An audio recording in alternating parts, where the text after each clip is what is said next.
ఐపీఎల్లో Virat Kohli super form ను కొనసాగిస్తున్నాడు. నిలకడగా రాణిస్తున్నాడు. అంచనాలకు తగినట్టే పరుగుల మూత మోగిస్తున్నాడు. గుజరాత్ టైటాన్స్ తో మ్యాచ్లోనూ ఆకట్టుకున్నాడు. క్రీజ్లో ఉన్నంతసేపు అభిమానులను అలరించాడు. 27 బంతుల్లోనే 42 పరుగులు సాధించాడు. కోహ్లీ ఇన్నింగ్స్ లో 2 4లు 4 సిక్సర్లు ఉన్నాయి. బెంగళూరులో విరాట్ అరుదైన రికార్డులు కొల్లగొట్టాడు. ఐపీఎల్లో గెలిచిన మ్యాచ్ల్లో 4000 పరుగులు సాధించిన తొలి ప్లేయర్గా నిలిచాడు.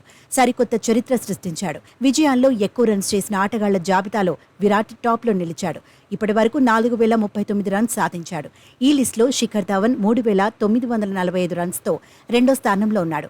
రోహిత్ 3918 రన్స్ సాధించాడు. డేవిడ్ వార్నర్ 3710 పరుగులు చేశాడు. టీ20 ఫార్మాట్లో మరో రికార్డును విరాట్ సాధించాడు. 12500 పరుగులు చేసిన తొలి భారత ఆటగాడిగా నిలిచాడు. మోహిత్ శర్మ బౌలింగ్లో సిక్సర్ కొట్టగానే కోహ్లీ ఈ ఘనతను అందుకున్నాడు. భారత్ తరపున మరే బ్యాటరు 12000 పరుగులు సాధించలేదు. ఓవరాల్గా ఈ లిస్టులో క్రిస్ గేల్ అగ్రస్థానంలో ఉన్నాడు. గేల్ 14562 రన్స్ సాధించాడు. 463 మ్యాచ్ల్లోని పరుగులు చేశాడు. 2021 నుంచి ఐపీఎల్కు గేల్ దూరంగా ఉన్నాడు. పాకిస్తాన్ స్టార్ ప్లేయర్ షోయిబ్ మాలిక్ 13360 పరుగులతో రెండో స్థానంలో నిలిచాడు. ఈ పాక్ మాజీ కెప్టెన్ ఇంకా పొట్టి ఫార్మాట్లో కొనసాగుతున్నాడు. అత్యధిక పరుగులు చేసిన ప్లేయర్ల జాబితాలో కిరణ్ పోలార్డ్ మూడో స్థానంలో నిలిచాడు. పోలార్డ్ 12900 రన్స్ సాధించాడు. ఐపీఎల్కు బై చెప్పిన పోలార్డ్ ఇతర లీగుల్లో మాత్రం బరిలో దిగుతున్నాడు.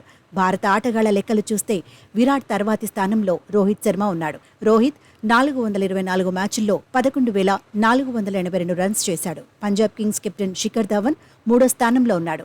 334 టీ20లో 9797 పరుగులు చేశాడు. ఇక ప్రస్తుత ఐపీఎల్ సీజన్లో విరాట్ కోహ్లీకి తిరుగు లేకుండా పోయింది. ఆరెంజ్ క్యాప్ రేస్లో మరోసారి టాప్ ప్లేస్కు చేరాడు. రుతురాజ్ గైక్వాడ్ నుంచి ఆరెంజ్ క్యాప్ను లాగేసుకున్నాడు. సీజన్లో ఇప్పటి వరకు కోహ్లీ 11 మ్యాచ్ల్లో 542 రన్స్ చేశాడు. Chennai Super Kings captain Ruturaj Gaikwad 10 మ్యాచ్ల్లో 509 రన్స్ సాధించాడు. సీజన్లో ఇప్పటి వరకు ఇద్దరు ఆటగాళ్లే 500కు పైగా పరుగులు చేశారు. 424 పరుగులతో గుజరాత్ టైటాన్స్ ఆటగాడు సాయి సుదర్శన్ మూడో స్థానంలో నిలిచాడు. 409 పరుగులతో రాజస్థాన్ రాయల్స్ ఆటగాడు రియాన్ పరాగ్ నాలుగో స్థానం దక్కించుకున్నాడు. Lucknow Super Giants captain Rahul 406 పరుగులు చేశాడు. ఐదో స్థానంలో ఉన్నాడు. ఢిల్లీ క్యాపిటల్స్ కెప్టెన్ రిషబ్ పంత్ 308 పరుగులతో ఆరో స్థానంలో సెటిల్ అయ్యాడు. మొత్తంగా కుర్రాళ్లకు దొరకకుండా కోహ్లీ దూసుకుపోతున్నాడు. 16 ఏళ్లుగా ఆర్సీబీ బ్యాటింగ్ భారాన్ని మోస్తూనే ఉన్నాడు.